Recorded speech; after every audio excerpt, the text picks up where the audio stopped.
Exactly. I had to start using the brain, and I used education as the vehicle to get me out of poverty.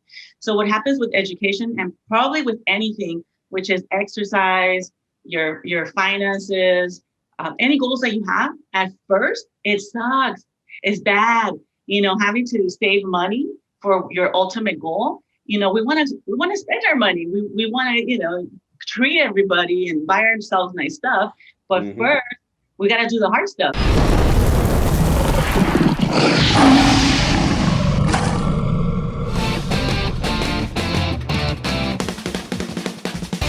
You are now listening to the Savage Marketer Podcast with Jeff J. Hunter. Are you ready for a show with no fluff, no BS, and savage marketing strategies from the best in the game? Then it's time to join the community at savagemarketer.com and gear up for another podcast episode. Here's your host, Jeff J. Hunter.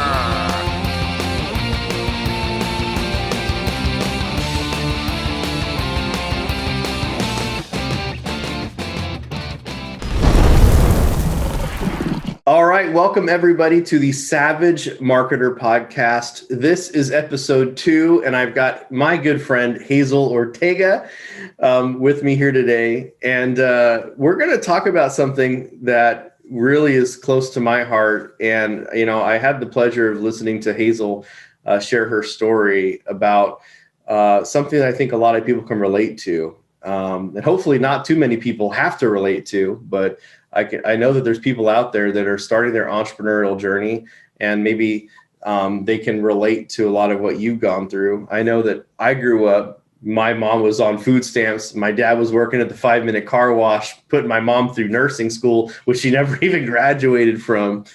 And now my mom's a nurse today, right? So I know we all make sacrifices. So I think the real topic of today's show is really going to be about the grit and desire to move on where we're at and not get complacent and get to the next level. So first and foremost, I want to welcome you. And I also want to say thank you for being here. And thirdly, let's talk about this book that you've made, because this is probably the best title I've ever heard in my life. From Bounce Checks to Private Jets. Yeah. So hey, Hazel, let's talk about it. I want people to kind of understand who you are. So let's talk about that journey, about how about your troubled childhood and the challenges that you face. Like, what was life growing up as Hazel Ortega? Well, first of all, I want to say thank you so much for having me here. My number one thing this year is to share my story, and I always love talking to you. And then sharing my story, that's like a double plus bonus. Notice. Yes. So I wrote this book, From Bounce Checks to Private Jets. It's my story of growing up poor in a poor neighborhood to a single mother with 5 daughters. The neighborhood was dangerous. There was gangs all around us. We actually had the world's most dangerous gang in our neighborhood, which was the Mara Salvatrucha, the Salvadoran gang. They used to fight with machetes, Game of Thrones style. And they used to behead people in the streets and stuff? Yes, you get chased by machetes. Our neighbors, people would run into our open door apartment and get away from the gangs. Wow. There wasn't too much of drive-by shootings at that time in the 80s. That came about at the end of the 80s, and we had all of it happen in our neighborhood. We had violence. We'd see violence with the gangs, and then violence with our neighbors, with family fights. And then within our own household, we had violence. My mom would spank us. She didn't know how to parent well, and there was a lot of stress without having any money. So she would take it out on us. Then we would fight each other because we never had enough. So my sisters and I, my mom, my sister, and myself, the 3 of us had the same shoe size and clothes size. And there wasn't enough of everything. So we had to fight literally like this. Like, I'm going to wear that blouse today, like fighting over the food. There was never enough food. So that was really tough. Going to the market and paying with the food stamps. I never saw my mom go to the bank. I never saw her write a check. use an ATM machine. I had no experience of financial, education that she would show me how to use money. If anything, I saw her always broke, borrowing money and then paying back money with interest, which always keeps you broke, right? Going to check cashing places and cashing the welfare check that already wasn't even enough. So that was the kind of stuff I was exposed to growing up. I had a lot of death in my early life. My best friend was stabbed and killed with an ice pick while we were all waiting for the bus stop by gangs. My cousin was killed in a drive-by shooting when he was 19 years old. Like, we just had a lot. And then my mom, when I was 21 years old, got into a violence situation at home, and she ended up shooting and killing her boyfriend, becoming a fugitive for 5 years before going to prison for 12 years. Wow. Like, that's the kind of upbringing that I had. How old were you when your mom killed her boyfriend? 22 years old. Wow. Yeah, and it made me like grow up really fast. Like, it really changed all our lives. And when she actually had the fight with her boyfriend, she was pregnant. So when she fled with a 1-year-old and pregnant. And she left behind a 9-year-old, which the 9-year-old, I raised her. And then when she went to prison, those two boys, when they were 4 and 6, came to live with me, and I raised them and became their sister mom. So at 22 years old, I was already raising a 9-year-old. And then later on, the two brothers joined me. And then that's a perfect transition here, because, today, you might not know this, but Hazel is very successful. She owns multiple businesses. She was just announced as the Latina of Influence. Congratulations on that for 2020. That was a really huge accomplishment. I remember when you messaged me like, oh my gosh, I can't believe it. It's so incredible to hear that story. And I'd love to have people focus on the transition, because one of the things you told me, gosh, I want to say 2 years ago, I remember we were having a conversation and you told me that your family told you that you made it. Like, you, in your mind, thought that you made it, and everyone that you knew thought you made it. You were the most successful person in your entire network when you became a paralegal for a lawyer, and you were making a whopping $15 an hour, which in some states, by the way, that's the minimum wage, right? And what was I want to put people in those shoes. Like, what was going on when you got that $15 an hour job? Yeah, well, I was married. I already had 3 kids, and I felt like I was on top of the world, and that job was going to be the job for me for the rest of my life. Like, that's as good as it gets for me.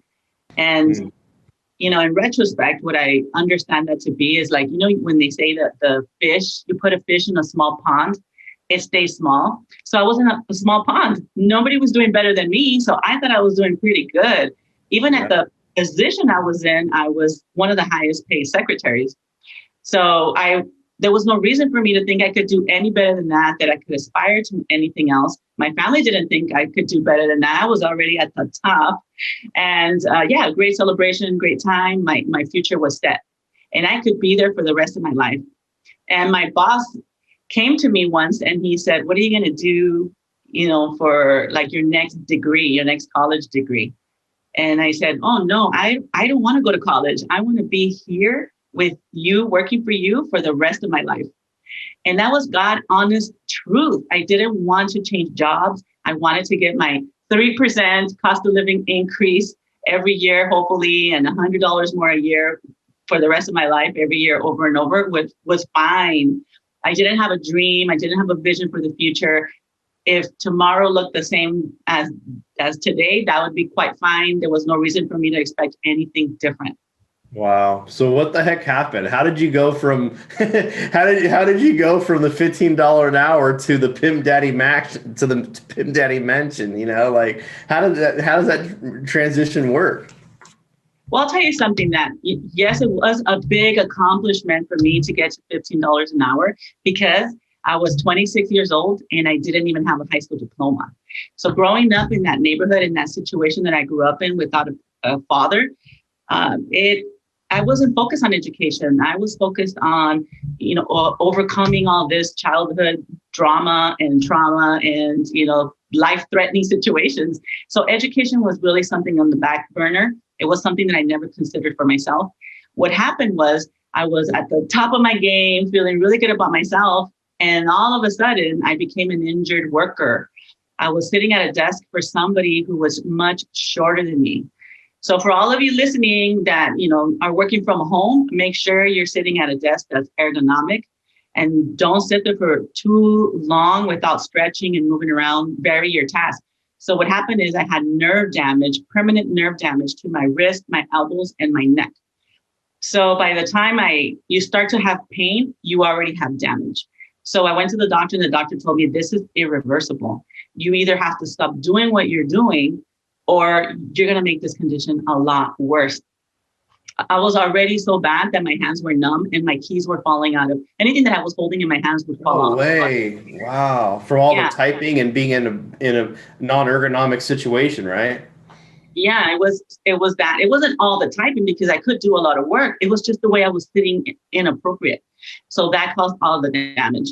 And I went back to school and I got my high school diploma at 30 years old. And then I didn't stop going back to school. I went to get the next level, which was the AA degree. Then I got a bachelor's degree. And then I went on to get a master's in educational psychology. And I became a school psychologist, specializing with school-age kids that had some learning disabilities or exceptional abilities from age 4 to 21 years old. That's what I did. And what happened was right there with the pivotal moment for me, Jeff, is that what I noticed, because today I'm an educational psychologist and I help injured workers return to school and get a higher education. Sometimes they have 9th grade education. Sometimes it's just completing a high school diploma and getting a certificate. So most people don't want to go to school, and I didn't want to go to school either. I was not interested. Hell no, I didn't want to go. But I felt like there was nothing else, like it was a have to, because what else am I going to do with no high school diploma and I can't use my hands anymore? I'd have to start using something else. So I went to start using the brain. Exactly. I had to start using the brain, and I used education as the vehicle to get me out of poverty. So what happens with education, and probably with anything, which is exercise, your finances, any goals that you have, at first, it sucks. It's bad. Having to save money for your ultimate goal. We want to spend our money. We want to, treat everybody and buy ourselves nice stuff. But first, we got to do the hard stuff, right? We got to save the money and say no to things. And that's really tough. So when I was going to school, the beginning of it is really awful because, first of all, you don't have the structure for it. The mindset is not there. I was out of school already for 12 years and I had 3 kids at home and I was working full time. So what happened was I kept going, though, because I felt like I had no other choice. But eventually, I actually got my whole act together and my whole life revolved around school. I made it work. And then I started taking classes that were really interesting. So as soon as you start to get to the top of the mountain, it's all downhill. From there, you get to have like knowledge and everything builds on itself. Anyhow, I ended up getting to a point where I was even striving to get a doctorate degree. And that's what I was going to do from hating school to loving school. And today I'm a lifelong learner. I'm always taking courses. I'm always learning. You're in two masterminds with me. Masterminds. I love learning from people that are doing better than me. That's me. So that's what happened with the education part. I didn't quit. That's what made the difference. I want to pull this back because I think there's so many amazing takeaways here, but I think the biggest here, and I talk about this all the time, is your analogy about being that kind of big fish in a small pond, where you've reached kind of the hiatus of where you're at. If you're around small people in the small pond, you can't grow. You can't grow a big fish in a small pond. See, I think that analogy is horrible. You can't be a big fish in a small pond. The only way to become a big fish is to be in big waters and to have big opportunities and to have things work out. I know that you and I have a mutual friend in Dan Clark, and he had such a great analogy about the Super Bowl that just happened, which we won't talk about the Super Bowl because I know it hurts some people's feelings. But Tom Brady got another ring, right? I think that the perseverance, like a great analogy is like, here's Tom Brady. I mean, the guy's literally, most people in the NFL are retired at his age, and he literally goes to another team and takes them to a Super Bowl the first year, Yeah. And I don't care if people like Tom Brady or don't like Tom Brady. It's an amazing accomplishment. And I think that the reason I'm painting this story together is because you've got to challenge yourself and you've got to get out of your own normal. And I think the real challenge is, can you come out of the pond, right? Can you leave the Patriots? Can you go to the Tampa Bay Buccaneers, and can you still get a victory, right? Yeah. And now, not all of us are going to get a Super Bowl win when we move to the big pond, right? But I think that you have a chance. You're not going to get You're not going to get to the Super Bowl if you're playing college sports. If you're playing in high school, you're not going to win the college sport. You got to go up one level in education, right? That's a really great analogy. I'm so flattered that I reminded you of Tom Brady. But I don't know much about sports, and I didn't even watch the Super Bowl. I've seen the highlights and things. But what the story about him is, he was like the 200th pick. Like, he was not the greatest. He became the greatest. And so when you start to see yourself successful, you build on that, and then it becomes like exponential. You become a badass. So even with your bank account, like you might be really low in your savings account, but you keep adding a little bit more. And before you know it, it's like more and more and more. So it becomes exponential. Before you know it, you're like, oh my goodness. Like, I remember I've always been broke, no matter where I have been, from $15 an hour to a multi-million-dollar business. I kept myself broke. It doesn't matter. If you have bad habits, you are going to keep yourself broke. I was paycheck to paycheck. And I remember learning about finances and setting a goal of how much money I wanted to have. And when I did that, when I saved my first $7,000, I couldn't believe it. It wasn't my paycheck $7,000. No. I did a technique, and I saved money little by little, and it was just for savings that I wasn't going to touch. And I had $7,000. Then from there, before I knew it, forget it. The zeros started adding up. Something about that, you can't keep yourself broke. And I think Americans, and I don't even want to say it's just, I'm just going to say humans, because I've lived in many countries. I lived in the Philippines for a month back in 2016. And, most cultures are very hand to mouth. As soon as they get money, they spend it. There's even a term in the Philippines called the one-day millionaire. They get their paycheck, and then they're like, yeah, and then they have what they call critical wallet day. They're broke the next day. Oh my goodness.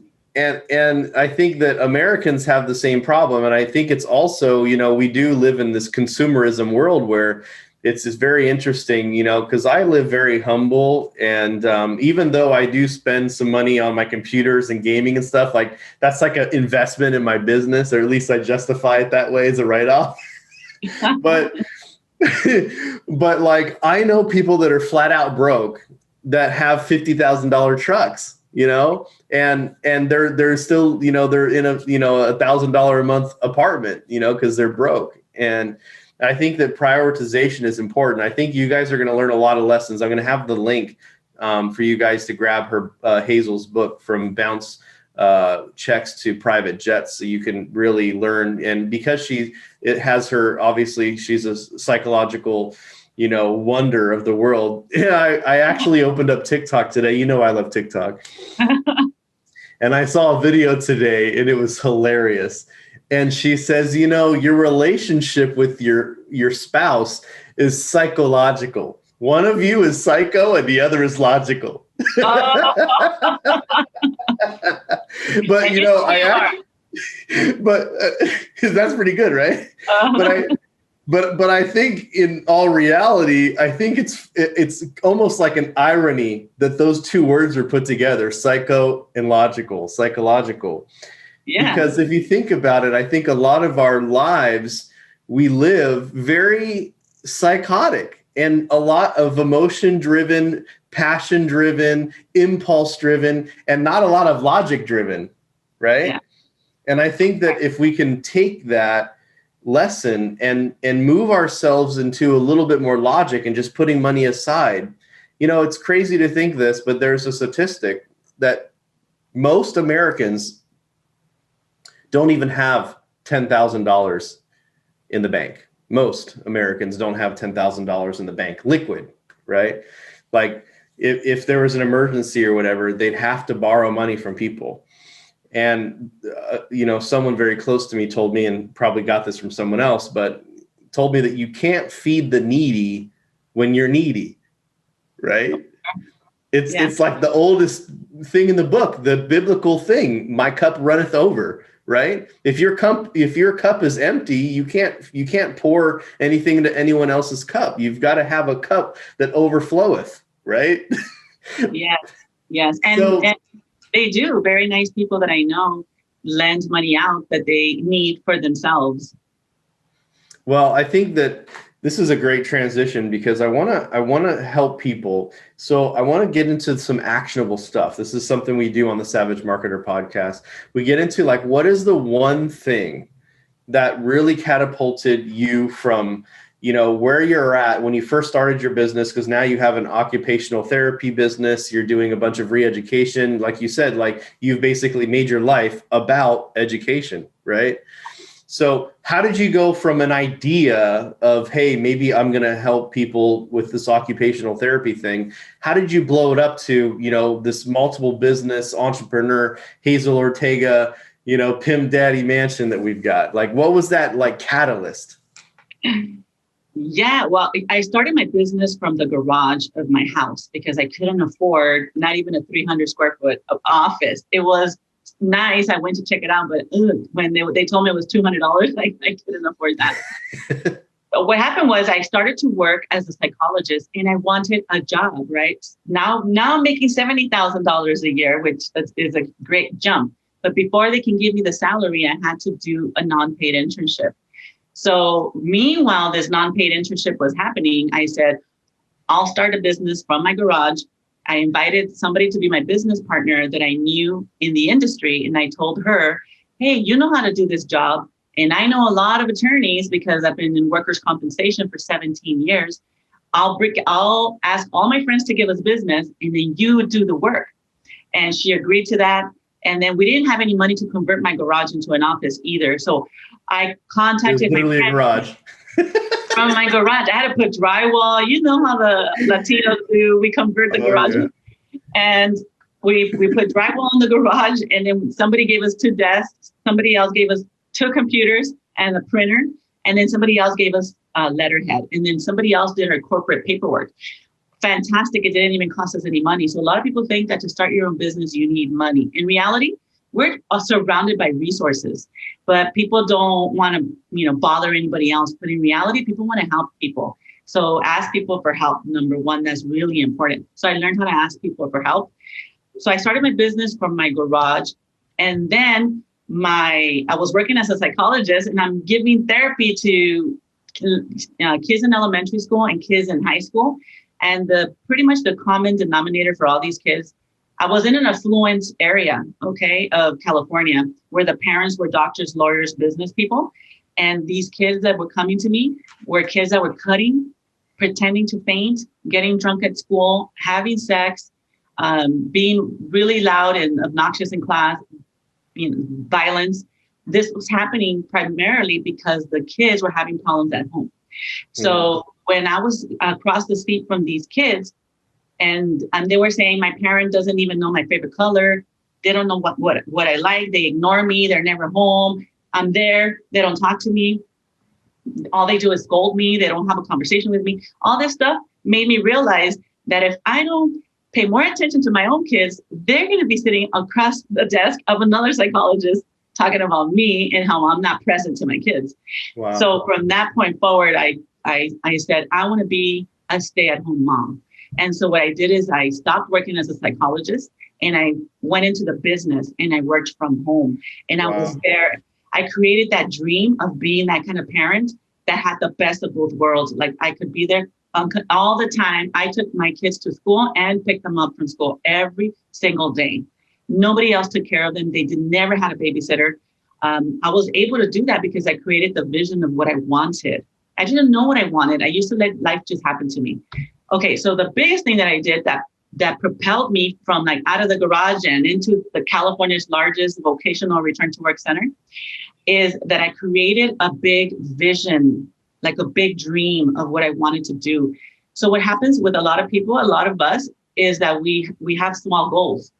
And the small goal gives you small action. But when you have a big goal, you have to take big action. And big action has big results. So I went for 5 years, the first 5 years, guess what? My only goal was that I could be there for my kids at home, raise them, and be able to pay my mortgage and my bills and have that lifestyle that I had, which was I was earning between $2,000 to $4,000 a month. We were good. My business partner and I were good because that's what we said we wanted. That's all you needed. That's all we needed. You know, then at 5 year mark, I got a business coach for the first time ever. And she started asking me questions like, well, what are you doing all of this for? Like, what's your future? Where do you want this company to go? And when I was prompted with those questions, I said, well, you know what? I feel like we're the best that there is. And we only had one office, right? I said, I want to be the largest in California. And then we helped my business partner create her vision. And she said she was fine. She wanted to stay the way she was. And then I started making plans for total domination of California. And she started getting overwhelmed. And she's like, you know what? You overwhelm me. I don't want to grow. I don't want to be bigger. And so we ended up splitting up. And guess what? She's exactly where she wanted to be. And I'm exactly where I said I was going to be. Way back now, it's been 10 years. This is my 10th year that I've been on my own. Wow. And I created this really high vision that I wanted 100% of people who qualify to return to school and get it paid by the insurance company, that they would know about their benefit. And the action that I took was that I presented 64 times in 1 year. I did 64 presentations when I was deathly afraid of public speaking. It was the worst experience. I mean, like my stomach and like horrible.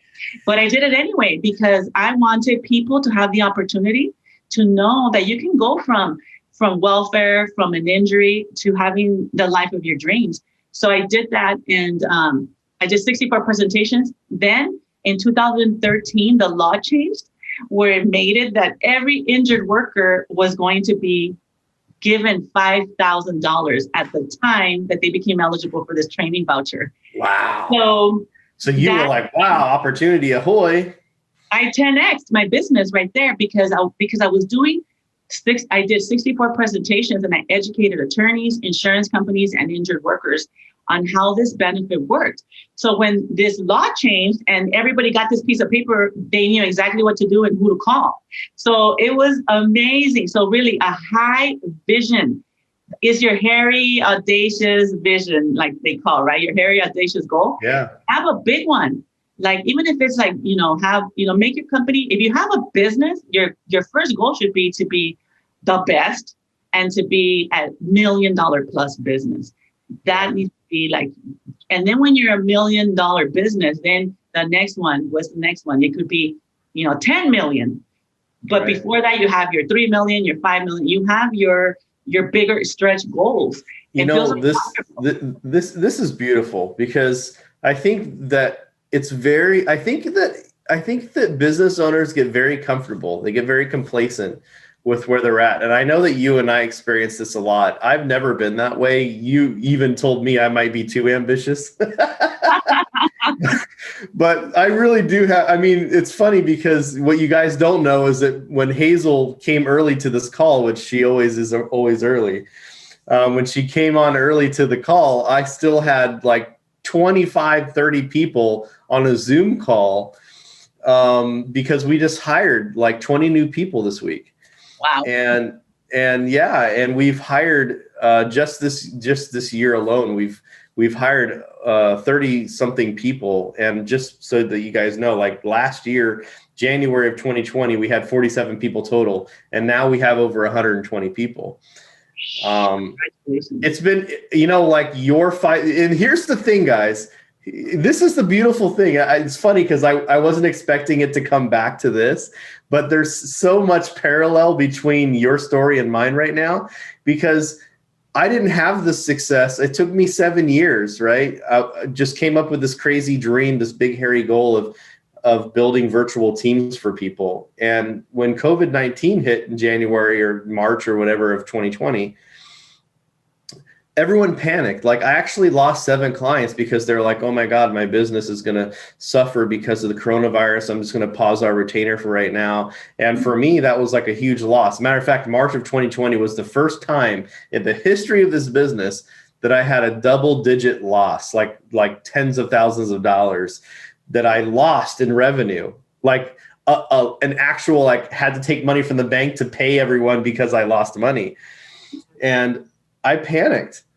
And what I didn't know was that that's normal, by the way. People pause things whenever, they pull money out. They stop doing things when they're afraid, when there's risk, right? Mm-hmm. Just like the stock market, people just like, oh my God, I'm pulling my money out right now, And what I didn't know is that obviously life has changed in April and May and June, when people started realizing coronavirus isn't going anywhere and the virtual teams are the future. It's just mind-boggling how much it's changed my own life. And just like that was your $5,000 insurance moment, that was for me. Coronavirus, I hate to say it, I almost feel guilty saying it, but it's been the blessing for the virtual business. Yeah.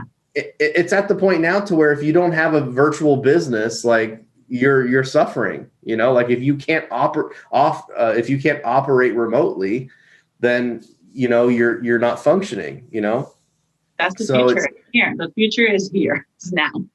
And this is a beautiful story, guys, because you've heard so many amazing, like hoorah moments here, because I love what you were talking about, like this big action. Like you have to take big action. You have to really go for it. You can't get complacent. You can't get comfortable with where you're at.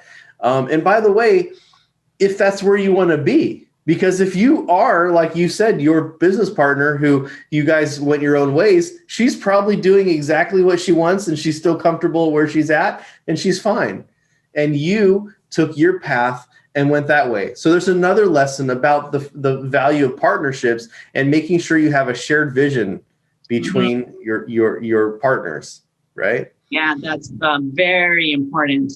It's painful to break up with a partner. It's like a divorce. It was very painful for me. I thought my teeth were going to fall out of my mouth. What I want to say about that is a lot of times we myself included, when my business coach said, I want you to have $1 million plus business, I was making 300,000 at the time. I told her, oh no, I don't want $1 million business. I'm fine the way I am. Again, right? My limiting beliefs. It was a limiting belief that millionaires were busy and they didn't have time for their families, and they wake up early and they go to bed late and they have no life. And I knew that that's not what I wanted. But that's completely a lie. First of all, I didn't know any millionaires. So why would I know what their life is like? I was, everybody around me would say stories like that so that it would be okay to keep ourselves small. But it's not true. The more money you have, the more freedom you have. And the best part about it, the more you can help other people. So I enjoy philanthropy. I enjoy, giving money to causes that are dear to my heart, changing people's lives. Like, you can't do that when you're broke. This level of living where I'm at right now is where it's at. It's where everybody needs to be at. If you have a small vision and you think you're good, check again. This is where you want to be, is like living your full potential. I don't know if I told you this, Jeff, but there's this analogy where, like, if you ask a tree, how much it can grow, it says as much as I can. But if you ask a human being, how far can you go? They say, I'm good. Like, I'm good. Like, don't try to make me do more. I'm good. But we have so much more potential, but we just don't know. And we're not interested in finding out. There's the fear, there's your environment. You don't have an example of anybody doing that. So there's ways of getting out of that. And that's what I write about. All right. So let's close it out with 3 things that I'm pretty sure you and I are going to be lockstep on. 3 things that we've learned from this and that you need to do for yourself. 1, you have to set a big, hairy, audacious goal, and you have to take big action to take it, right? Or not, and just, or just be where you're at. But if you're listening to the Savage Marketer podcast, you're ready to take to the next level. Okay. All right. We don't have those types of people on here. All right. So the second thing is you have to really know what you want. And I think that the vision, and by the way, you guys, I want you guys to check out her website. We're going to have the link here. Make sure you go to savagemarketer.com. Get her book. She has a free vision quest training, which is incredible for you guys to help paint that big, hairy, audacious goal. The BHAG. It's an incredible opportunity for you to just say, okay, what the heck do I want? Because I think a lot of people, they don't really know the next step because they don't know where they want. And my 10 plus years as a project manager in IT world, you have to look at the end goal and you got to work backwards. So you can't plot the next step without knowing where you want to go. The GPS isn't going to find the next street to turn if you didn't mark where it's supposed to go. Okay. Exactly. So we've got to get that together. Now, the third thing, and I think this is what you and I are proof of, you've got to surround yourself with amazing people. Mm-hmm. And I'm very honored to say that Hazel is one of the amazing people that I've had the pleasure of getting to know and work with. And you have been such a great, pivotal moment for me because you've been able to place other people in my life, and this is an incredible thing because it used to be the 6 degrees of separation, right? Like somebody that knows somebody that somebody they know that somebody they know that somebody that they know can change your life. And now it's like the 2 degrees. Somebody knows somebody who knows somebody that can change your life. you know? Like that's how it is now. It's crazy because I wake up and I just think about how many opportunities we have. And especially now with this whole digital age and the virtual thing, it used to be like the old boys club. Like you'd have to go play golf with these, big wigs and whatever else not. And now it's like you said, you want to be at this level. This is actually the first year that my VA staffer business is going to be $1 million. So we've already hit that 3 months in a row. We've already hit and the business isn't going slower. So I'm pretty sure that's where we're at now. And it's just an incredible moment just to reflect. And I think that there's one last thing I want to leave everybody with, which is something that Hazel said, which I think personally is the biggest thing she said, the joy of being able to give opportunity. When, it comes back to that cup runneth over thing, right? Like when you get to a certain point, I used to be like you, and you and I came from nothing. And I used to demonize millionaires all the time too. And still today, if you go on TikTok or wherever, these social media platforms, you're going to see people talking about paying their fair share. I had somebody just 2 days ago when I shared my story on TikTok about how I created $1 million business. Somebody told me that they said they'll be right back. They're going to bring their guillotine. And I'm like, wow, there's so much hatred for people that are successful. And people blame successful people for their unsuccessful life. When in reality, what I've learned through all this, Hazel, is that the only thing that separates successful people from unsuccessful people is that successful people are willing to do the things that the unsuccessful people aren't. Yeah, absolutely. Yes. So it's good that you have this show. People are getting the tools. Now do something with it. don't just listen to a podcast and then don't, go away and forget all about it. Get your notes, share your notes, find somebody else who wants to be a millionaire also, wants to take their business to another level. Start your own group. Get into other groups. Start your own group if you don't have one. But do the first 3 people that message me after listening to this podcast, I'll buy you a copy of Hazel's book. Just message me on Facebook. You guys know where to get me. Facebook, Instagram, LinkedIn. I don't care. TikTok. Send me a handwritten letter. Send me a message in a bottle. I don't care. Say that you want this. Just mention bounced checks to private jets, and I'll hook you up with a copy of the book. I want you guys to be re-energized and do amazing things. And just like Hazel said, take action. So thank you again, Hazel, for joining me. To everyone out there, you savage marketers, join the Facebook group. Just go to savagemarketer.com. Go ahead, type your information in there, and it'll send you a link to join the Facebook group where Hazel and everybody else who's ever been on the show is at. We're always going to be posting highlight clips. And by the way, if you're listening to this on iTunes or Spotify or Google Podcasts or Stitcher or wherever the heck you're listening to, make sure that you actually come into the Facebook group, because you're going to be able to see how beautiful Hazel looks today. She did her hair and everything, man. Please make it worth it. Yeah. Well, thanks again, Hazel, for having me. And everybody who's listening in, stay savage. Thank you for listening to the Savage Marketer Podcast. Join the Savage Marketer community today to get exclusive access to Jeff J. Hunter and his guests, as well as more Savage Marketer strategies. Log on to savagemarketer.com and subscribe today for more episodes.